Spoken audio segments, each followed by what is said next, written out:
साथ ही आगे बढ़ेंगे बात उत्तराखंड के मुख्यमंत्री पुष्कर सिंह धामी की करेंगे, जिन्होंने ऋषिकेश में शुरू होने जा रही G20 की दूसरी बैठक को लेकर के बयान दिया है। G20 की 3 महत्वपूर्ण बैठकें उत्तराखंड को देने के लिए प्रधानमंत्री का आभार जताया। मुख्यमंत्री धामी ने कहा है कि पहली बैठक रामनगर में, दूसरी 25 मई को ऋषिकेश में और साथ ही उसकी तैयारी हो रही है। तो वहीं मुख्यमंत्री ने राज्य में अवैध अतिक्रमण पर कहा कि हमने कहा था कि जिसने भी सरकारी जमीन पर अतिक्रमण किया है वो खुद ही उसे हटा ले, नहीं तो प्रशासन उसे हटाने का काम करेगा।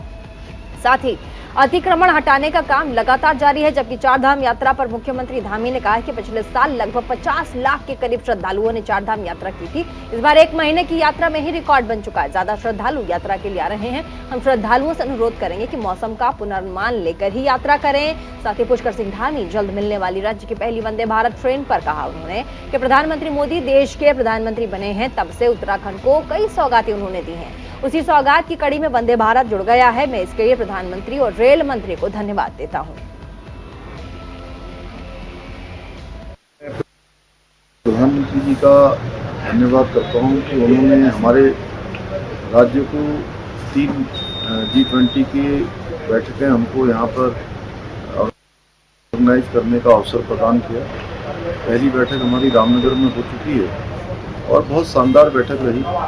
सभी आने वाले मेहमानों को, जिन लोगों ने उसमें भाग लिया, सभी एक अच्छा अनुभव लेकर गए और उत्तराखंड को पूरे विश्व के अंदर जाने का मौका मिला है। दूसरी बैठक भी हमारी ऋषिकेश नरेंद्रनगर में आयोजित हो रही है और तीसरी बैठक भी जून माह में आयोजित हुई।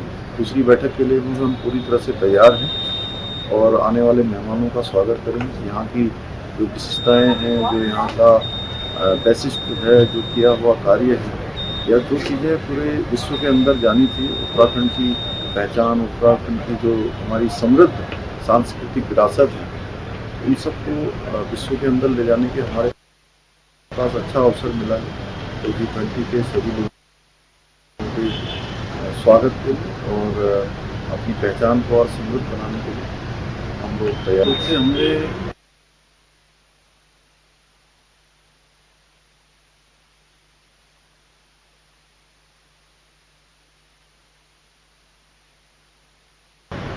ये पहले ही कहा था कि अतिक्रमण जहाँ पर भी होगा, सरकारी भूमि पर जो भी अतिक्रमण होगा, उसको सभी से हमने कहा था कि स्वतः ही अपना उन्होंने अतिक्रमण किया है हटा लें, अन्यथा शासन उनके अतिक्रमण को हटाने का काम करेगा। और इस क्रम में अतिक्रमण हटाने की कार्रवाई लगातार जारी है और ये जब तक जारी रहेगी जब तक पूरी तरह से सरकारी भूमि से अतिक्रमण मुक्त नहीं होगा। अभी तक जो भी अतिक्रमण की कार्रवाई हुई है और आगे जो अतिक्रमण मुक्त अभी होना है, उन सभी के बारे में विस्तार से चर्चा होनी है। देखिए, पिछले साल की जो यात्रा थी वो हमारी 50 लाख के लगभग यात्रा हुई थी और हम पहले से ही कह रहे थे कि इस बार यात्रा ऐतिहासिक होगी, पिछले सारे रिकॉर्ड टूटेंगे।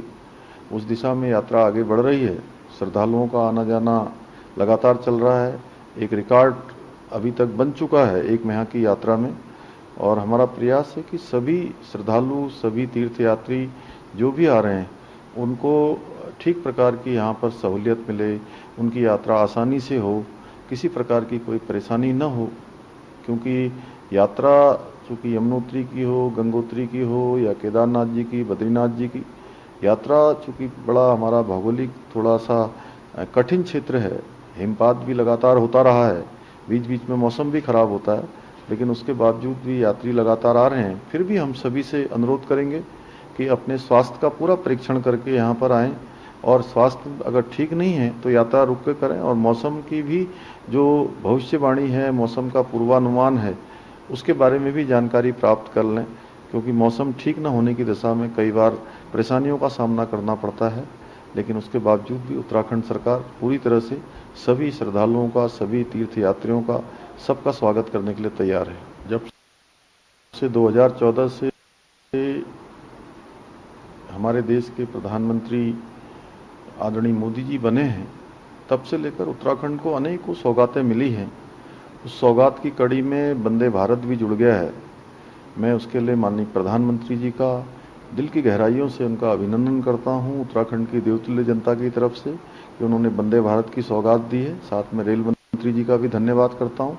निश्चित रूप से वंदे भारत के चलने से उत्तराखंड वासियों को बहुत बड़ा लाभ होगा, बहुत बड़ी सहूलियत होगी, आसानी होगी, आने जाने में उनका सफ़र अच्छा होगा। एक बार फिर से मैं सभी को शुभकामनाएं देता हूँ।